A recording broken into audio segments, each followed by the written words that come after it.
जब कोई पत्नी अपने पति के साथ गलत करती है तो हमारी सहानुभूति उसके साथ हो जाती है।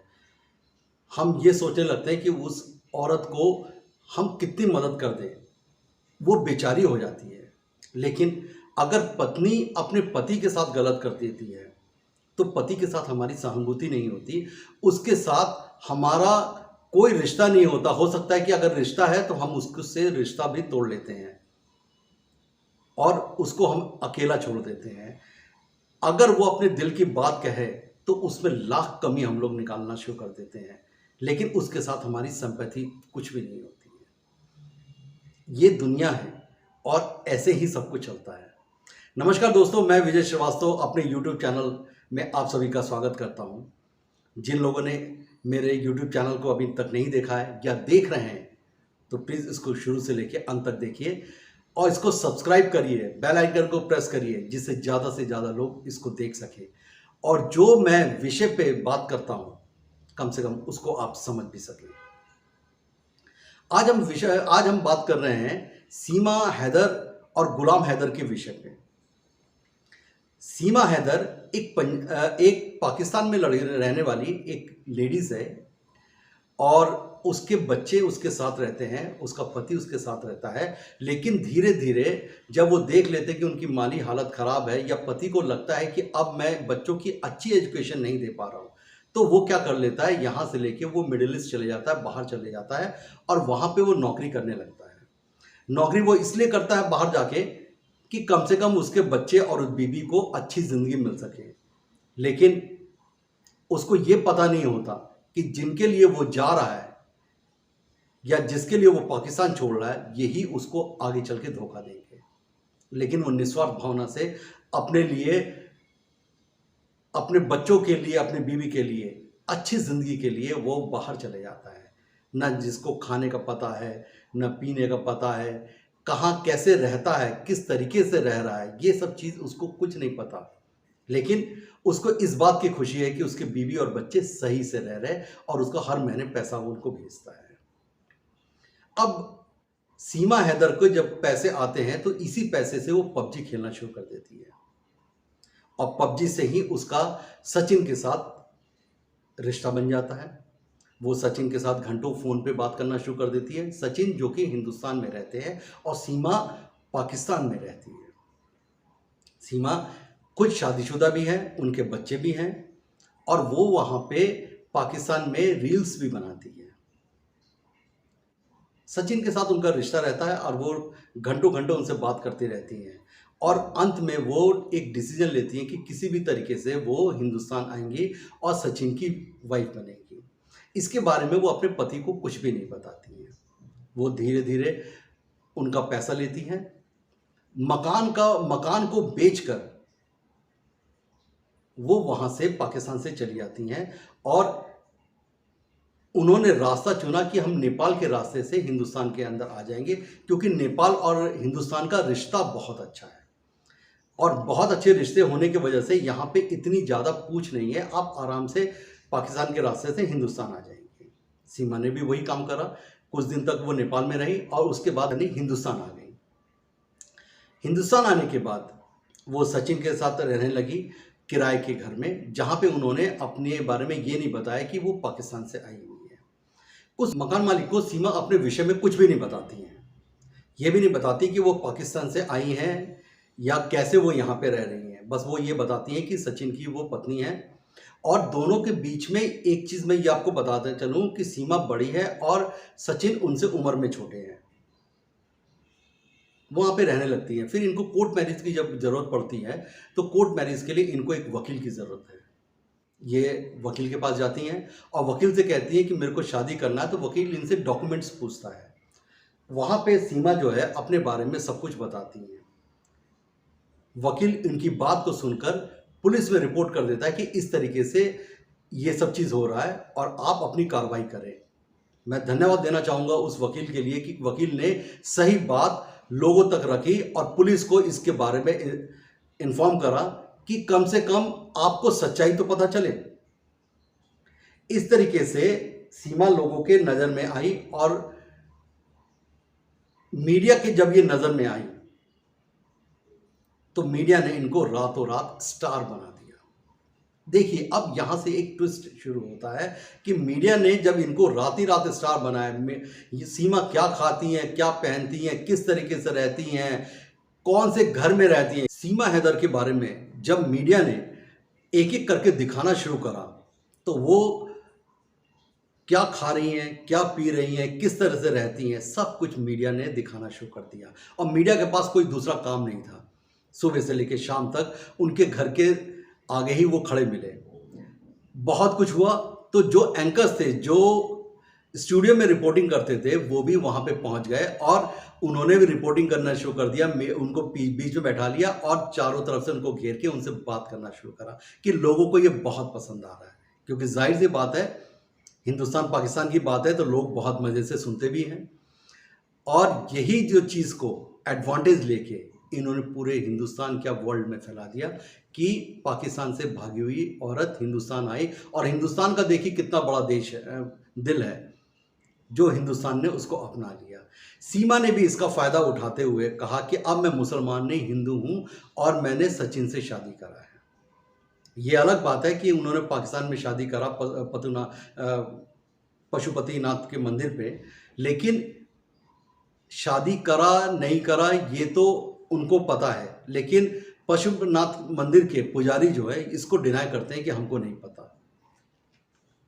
अब सीमा कहती है तो हम चलिए मान लेते हैं कि उसने शादी करा है।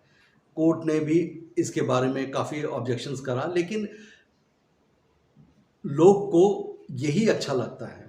और मैंने आपसे पहले बताया ना कि लोगों को वो भी बहुत अच्छा लगता है कि हमारे झोपड़पट्टी, हमारी गरीबी, हिंदुस्तान की गरीबी पूरे वर्ल्ड में देखने को मिलती है, तो लोगों को बड़ा अच्छा लगता है कि हिंदुस्तान एक गरीब देश है। सीमा हैदर कैसे रह रही हैं, ये चीज़ भी लोगों को समझ में आने लग गया, और सीमा हैदर ने इसी का फ़ायदा उठाकर लोगों की सिंपैथी लेना शुरू कर दिया, और ये सिंपैथी उनको इस तक ले गया कि सरकार को भी आज की डेट में ये कहना पड़ा कि मैं सीमा हैदर हिंदुस्तान की है, अब अगर वो सचिन से शादी कर लिया तो वो हिंदुस्तानी हुई, बाहर की नहीं हुई। लेकिन आप ये मान के चलिए कि आपने एक नया रास्ता दे दिया कि कोई भी हिंदुस्तान का आदमी या पाकिस्तान का आदमी अगर वो JNK बॉर्डर को क्रॉस नहीं कर पाता तो जो नेपाल बॉर्डर को क्रॉस करके हिंदुस्तान में आ जाएगा। ये आपने एक नया ट्रेडिशन शुरू कर दिया, लेकिन हम इसके बारे में बोलने से कोई फ़ायदा नहीं है, क्योंकि जो भी करना है हमारी राजनीतिक पार्टी को करना है, और राजनीतिक पार्टी इसमें खूब फ़ायदा ले रही है। 2024 का इलेक्शन है, 2024 के इलेक्शन में हिंदू मुस्लिम को किस तरीके से भुनाया जाएगा, किस तरीके से क्या करा जाएगा, ये उनके ऊपर है। और शायद ये एक बहुत बड़ा मुद्दा बने कि हमने पाकिस्तान की लड़की को या पाकिस्तान की औरत को हिंदुस्तान में शरण दिया और उसको हिंदुस्तानी बनाया। अब यहाँ पे दूसरा चीज़ देखिए कि हिंदुस्तान की एक लेडीज़ जो हैं वो पाकिस्तान चले जाती हैं। अब वो कहती है कि मैं तो यहाँ पे घूमने आई हूँ, लेकिन उनके फादर खुलासा करते हैं कि वो घूमने नहीं आई है, हमको पता भी नहीं है, और वो कैसे चली गई, उसने हमारी बदनामी कर दी। लेकिन पाकिस्तान ने इसका फ़ायदा उठाया था, उसको फ्री ऑफ कॉस्ट जो था मकान दे दिया। अब इसमें हिंदू मुस्लिम और हिंदुस्तान पाकिस्तान आ गया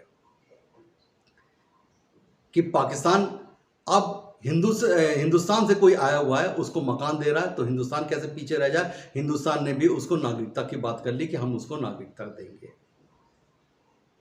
लेकिन दोस्तों, ये हिंदू मुस्लिम का जो है, लेकिन इसमें गुलाम हैदर जिनकी वाइफ जो थी वो भाग के हिंदुस्तान आई, जिनके बच्चे आज के डेट में इनके पास हैं, उस गुलाम हैदर की तो कोई बात भी नहीं करता। उसको सिर्फ इंटरव्यू इसलिए उसका लिया जाता है कि ज़्यादा से ज़्यादा लोग देखें, जिसके से चैनल की TRP बढ़े, लेकिन उसको कोई वेटेज नहीं दे रहा।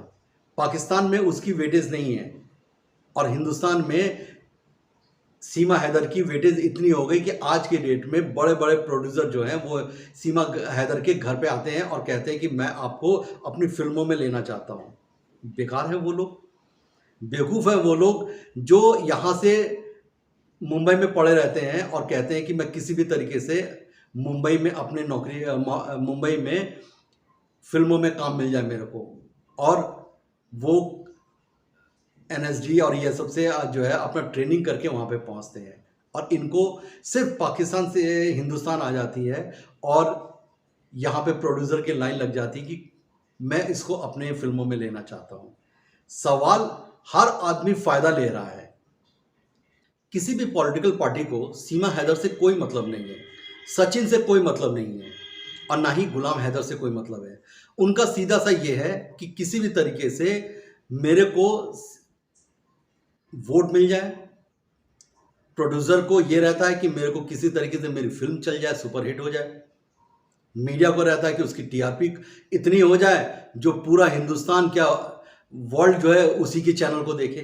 हर आदमी का अपना फ़ायदा है, और इसी का फ़ायदा सीमा हैदर और सचिन लेते हैं कि किसी तरीके से उनको नागरिकता यहाँ की मिल जाए, और बिना कुछ करे हुए जो 15,000 की नौकरी सचिन कर रहे हैं, तो शायद वो आज के डेट में 50,000 और 1 लाख की उनको नौकरी मिल जाए। लोग अपने ऐसे भी तो हैं, ऐसे भी लोग हैं जो सीमा हैदर को सपोर्ट करना चाहते हैं। अगर औरत गलत करके आ रही है तो उसको सपोर्ट मिल रहा है, और अगर आदमी सही भी कर रहा है तो उसको कोई सपोर्ट नहीं करता, शायद उसकी मजाक उड़ाते हैं। यही लोगों की सोच है।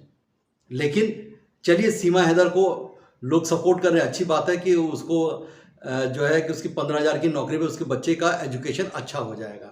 यहाँ पे बच्चों के बारे में सोचते हैं, उनके बारे में ना सोच के बच्चों को सोचते हैं कि अगर उनकी तनख्वाह अच्छी हो जाएगी तो बच्चों की एजुकेशन अच्छी हो जाएगी, उनकी लाइफस्टाइल अच्छी हो जाएगी। लेकिन सीमा हैदर को फिल्में मिल जाएंगी तो क्या वो सचिन के साथ रहेंगी? इतना समय दे पाएंगी अपने बच्चों को? क्या ऐसे टीवी शोज में उनको बुलाया जाएगा, उनको इनवाइट करा जाएगा जहां पे उनको करोड़ों रुपया सिर्फ रहने का दिया जाएगा? ये सब सोचने की बात है। अभी ऐसा नहीं है, लेकिन आगे चल के ऐसा भी हो सकता है। तो हर आदमी इसमें अपना एक फायदा दे रहा है। उसमें फायदा देखना एक लोगों की टेंडेंसी बन गई है। मरने वाले से ये मतलब नहीं है कि वो मर रहा है या जी रहा है, लेकिन उसके मरने से किसको कितना फायदा हो सकता है या उसके जीने से किसको कितना फायदा हो सकता है, आज के समय में ये लोग देखते हैं। यही इन दोनों के साथ है, और आज हर आदमी उसको हिंदुस्तान पाकिस्तान और हिंदू मुस्लिम का रंग देने पे तुला हुआ है। लेकिन दोस्तों, अगर औरत गलत कर रही है तो हमको गलत भी कहना जरूरी पड़ता है, लेकिन हम नहीं कर पाते, उसको सिंपैथी देते हैं। और आदमी अगर सही भी है तो उस पर डोमेस्टिक वायलेंस या मार तमाम के केसेस लग जाते हैं, जिसको वो उसकी पूरी जिंदगी जो होती है उसकी खराब हो जाती है। हो सकता है कि वो इन केसों से बरी भी हो जाए, लेकिन फिर भी लोग उसको उसी नाम से याद करते हैं कि हाँ, इसके साथ ऐसा हुआ है। ये दोहरी नीति क्यों? क्या आदमी होना और आदमी ही किसी को परेशान कर सकता है? क्या औरत परेशान नहीं करती है? आज के समय में जितने राइट्स हम औरतों को मिला हुआ है, हम औरतों से मतलब है, औरतों को दिया गया है, और आदमियों को उतना राइट्स नहीं है। लेकिन क्या आपको लगता है कि वो औरतें उसका मिसयूज नहीं कर रही हैं? 99% औरतें उसका मिसयूज कर रही हैं। कभी आपने सोचा है कि जिन औरतों को आदमी लिफ्ट देता था, अगर परेशान होती थी तो उनको वो घर तक छोड़ के आ जाता था, आज कोई अपनी गाड़ी में किसी औरत को लिफ्ट देना नहीं चाहता। अगर वो ज़रूरतमंद है भी तो भी उसको डरता है कि अगर मैं लिफ्ट दूं तो कहीं ऐसा ना हो कि मैं ही फंस जाऊं या ये औरत मुझे लूट ले। तो औरतें अपना भी नुकसान कर रही हैं। बात हम उस मुद्दे पे आते हैं कि सीमा हैदर के और सचिन के लिए और गुलाम हैदर के लिए। लेकिन दोस्तों, ये हिंदू मुस्लिम और ये पॉलिटिकल जो है, ये तब तक उसको जिंदा रखते हैं जब तक कि इसका फायदा ले सकें।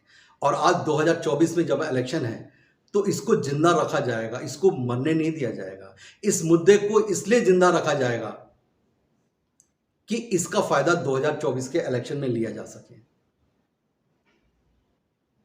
हमारी भी इतनी अपनी सोच है कि हम उस समय भी याद रखें कि किसने गलत करा, कौन सही है कौन गलत है। इस बात को हमको याद रखना पड़ेगा। हमको उस पॉलिटिकल के बहकावे में या पॉलिटिशियन जो है उसके बहकावे में आके वो काम नहीं करना पड़ना चाहिए जिसकी वजह से आगे के 5 साल या हमारी नस्लें उसको परेशान हो या उसके लिए वो हमको जिम्मेदार ठहराए। आज एक रास्ता हमारे पास नहीं था, वो रास्ता सीमा हैदर ने हमको दिखा दिया कि इस रास्ते से आप हिंदुस्तान आ सकते हैं। यही रास्ता लोग अख्तियार करेंगे और यही जो है हिंदुस्तान पाकिस्तान, हिंदू मुस्लिम, इससे किसी का पेट नहीं चल भरता है। लेकिन ये इसलिए मुद्दे उखाड़े जाते हैं कि आज के डेट में जितने दंगे हो सके वो इस हिंदू मुस्लिम के नाम पे हो सके, जितने इलेक्शन हो सके वो हिंदू मुस्लिम के नाम पे हो सके। और जब ये होंगे तो जाहिर सी बात है कि उसकी पिक्चरें बनेंगी और पिक्चरें भी सुपरहिट होंगी, क्योंकि हम हिंदू मुस्लिम को ही जिंदा रखना चाहते हैं। लेकिन दोस्तों, मेरा अपना ये है, पहले अपने घर को देखिए, अपने घर की ज़रूरत को पूरा करिए। हिंदू मुस्लिम कभी करना अच्छा है, लेकिन लंबे समय तक सिर्फ इस खाई को खोद के रखना कि ये हिंदू है, ये मुसलमान है, ये अच्छी बात नहीं है। हिंदू भी अपने भाई हैं तो मुसलमान भी अपने भाई हैं, और इस चीज़ को समझते हुए हमको आगे बढ़ना है। नहीं तो कोई इंसान किसी पे विश्वास नहीं करेगा, और जब विश्वास नहीं करेगा तो आप भी समझते हैं कि जहाँ पे विश्वास नहीं होगा तो वहाँ पे आप काम कैसे कर सकते हैं, किसी के साथ रह कैसे सकते हैं। आज तक के लिए इतना ही। नमस्कार, जय हिंद।